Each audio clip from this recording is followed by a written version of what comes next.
भाजपा का फितरत है। पहले बोलेंगे कि झुग्गी झोपड़ी वाले हमारे देवता, हमारे भगवान, और फिर जब काम निकल जाए तो उस पर बुलडोजर चला दो। तो उनके वादों का तो छोड़ ही दीजिए ना। 15 लाख आएंगे मित्रों, नहीं वो जुमला था। जो वादे होते हैं चुनाव के बाद, जिसके लिए जुमला बन जाए, उसकी बातों पे यकीन करके अगर जनता बार बार ठगी जा रही है तो जनता भी तो भुगत ही रही है ना आखिर। नमस्कार, जनमत की पुकार में आपका स्वागत है। आरजेडी नेता रितु जायसवाल ने बिहार चुनाव से पहले पीएम मोदी पर साधा निशाना। बिहार में आरजेडी महिला विंग की अध्यक्ष रितु जायसवाल ने भाजपा के केंद्र सवाल पर बड़ा हमला बोला है। उन्होंने सीधे तौर पर बिहार में इलेक्शन कमीशन के चुनावी प्रक्रिया पर सवाल खड़े किए हैं। उन्होंने राहुल गांधी और तेजस्वी यादव द्वारा चुनाव आयोग के वोट चोरी के लगाए आरोपों को सही ठहराया है और वोट का अधिकार यात्रा का समर्थन किया है। रितु जायसवाल ने बिहार की एनडीए सरकार में लगातार हो रहे अपहरण, रेप, मर्डर और फिरौती को लेकर भी सवाल खड़े किए हैं। साथ ही प्रधानमंत्री नरेंद्र मोदी के वादे और दावे पर भी हमला बोला है। रितु जायसवाल से हमारे मुख्य संपादक आर.के. जायसवाल ने बात की है, सुनिए। नमस्कार, मैं आर.के. जायसवाल और आप देख रहे हैं जनमत की पुकार।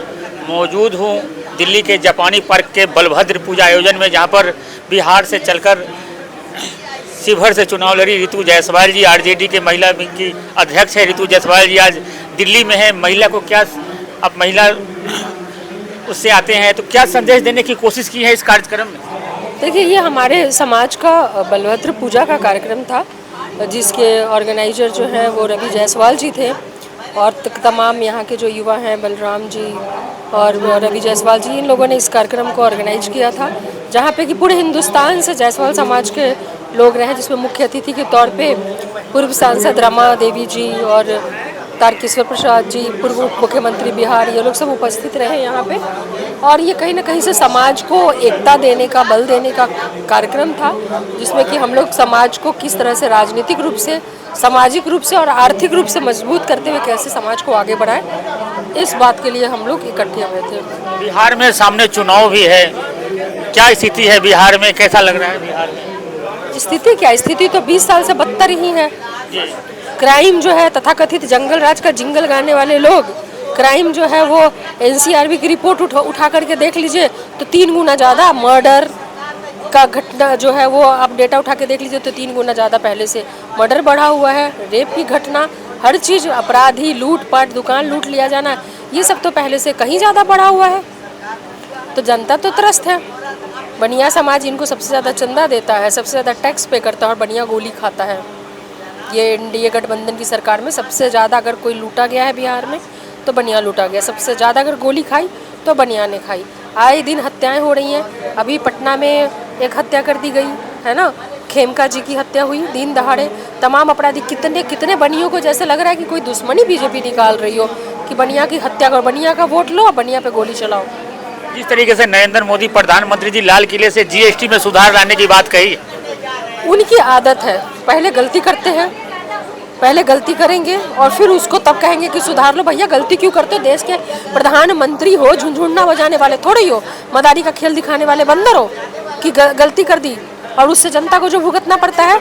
आज जीएसटी की टैक्स की मार में एक एक व्यापारी, एक एक बनिया, एक एक बिजनेसमैन मर गया, तो तुम्हें लग रहा है कि अब उसमें सुधार की जरूरत है। रातों रात नोटबंदी करा देते हो, तब अकल नहीं आई थी कि उसका प्रभाव क्या पड़ेगा।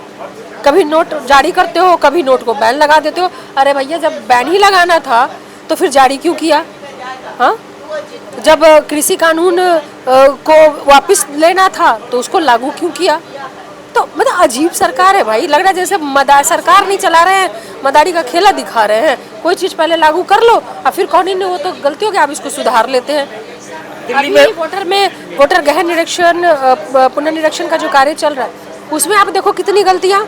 जिंदा लोगों को मार दे रहे हैं, जीवित लोग हैं, कह रहे भैया हम जिंदा, काहे हमारा नाम काट दिए, नाम काट दिया। अजीब खेल करते हैं भाजपा वाले। अब बेटा, नेपाल और बिहार का बेटी रोटी का रिश्ता है। अब कह रहे नेपाल की जो बेटियां हैं, जो बिहार में बहू बन के आई हैं, उसको वोटिंग राइट्स नहीं है। क्यों नहीं है भैया? वो संवैधानिक पद पे हैं, कोई मुखिया है, कोई समिति है, कोई जिला परिषद है, कोई स्कूल में पढ़ा रही है, शिक्षिका हैं, आंगनबाड़ी हैं, सब कुछ कर रही हैं। या फिर एक सामान्य परिवार से भी है, गरीब परिवार से। रोटी बेटी का रिश्ता कहाँ गया? आपके संधि समझौते का क्या हुआ? वो अधिकार क्यों छीन रहे हो भाई, उसके वोट डालने का अधिकार? कल को कहोगे नौकरी खत्म, कल को कहोगे कि उसकी नौकरी खत्म, कल को कहोगे पेंशन खत्म, कल को कहोगे आवास खत्म। ये तो हाल कर रखा है। यही मुद्दा को लेकर आज राहुल गांधी बिहार से यात्रा शुरू कर रहे हैं। बिल्कुल बिल्कुल कर रहे हैं। राहुल गांधी जी तो दिखाया कि कितने लोग जो जीवित थे उसको मृत दिखा रहे थे, तो उन्होंने उन लोगों को लाके दिखा दिया कि भाई ये जीवित है, जिनको इलेक्शन कमीशन की वेबसाइट पे मृत घोषित दिखाया गया। अगर हम दिल्ली की बात करें तो दिल्ली में भाजपा जब चुनाव के दौरान झुग्गी झोपड़ी में जाकर कहते थे कि हम झुग्गी बनाएंगे, वही पक्का मकान बनाएंगे, मगर अब झुग्गी झोपड़ी को तोड़ा जा रहा है और उसमें बहुत सारे बिहार के लोग रहते हैं, पूर्वांचल के लोग रहते हैं। यही भाजपा का फितरत है। पहले बोलेंगे कि अब झुग्गी झोपड़ी वाले हमारे देवता, हमारे भगवान, और फिर जब काम निकल जाए तो उस पर बुलडोजर चला दो। तो उनके वादों का तो छोड़ ही दीजिए ना। 15 लाख आएंगे मित्रों, नहीं वो जुमला था। जो वादे होते हैं चुनाव के बाद, जिसके लिए जुमला बन जाए, उसकी बातों पे यकीन करके अगर जनता बार बार ठगी जा रही है तो जनता भी तो भुगत ही रही है ना आखिर। क्या लगता है चुनाव में इंडिया गठबंधन बिहार में सरकार बनेगी? हालांकि बीजेपी बहुत जोर लगा रही है, दिल्ली से भी बहुत सारे लोग नेता जाने वाले हैं वहाँ पर। बीजेपी का तो आदत ही है, जितने सरकारी तंत्र खुद कमजोर पड़ने लगो तो ईडी को लगा दो, खुद कमजोर पड़ने लगो तो सीबीआई को लगा दो, खुद कमजोर पड़ने लगो तो इनकम टैक्स को लगा दो। ये तोते जो पाल रखे हैं ना बीजेपी वाले, कि जब खुद वोट नहीं ले सकते तो डरा के ले लो। ये फला बिजनेसमैन, बड़ा बिजनेसमैन है, इसके साथ इतने सारे वोटर्स हैं, ये ऐसे नहीं मान रहा है, छापा लगाओ ईडी का। तो ईडी सीबीआई संवैधानिक संस्थाओं को जिसने अपने हाथ की कठपुतली बना रखा हो, जो इशारों पे नाचता हो, वो सबको उतारेंगे। अभी कितने छापे पड़ेंगे आप देखना, वो सबको बिहार चुनाव में उतारा जाएगा। सारे संवैधानिक इलेक्शन कमीशन को नहीं छोड़ा, जिसने इलेक्शन कमीशन को अपने हाथ की कठपुतली बना ली, अब उससे बड़ा का महामहिम कौन होगा भाई? तो हमारे साथ बात कर रहे थे रितु जायसवाल जी, जो आरजेडी की महिला विंग की अध्यक्ष है। मिलते हैं किसी और खबरों के साथ। नमस्कार। अगर आपने हमारा अभी तक चैनल सब्सक्राइब नहीं किया है तो कृपया चैनल सब्सक्राइब कर लें, लाइक करें, शेयर करें, कमेंट करें। तो मिलते हैं फिर किसी और खबरों के साथ। नमस्कार।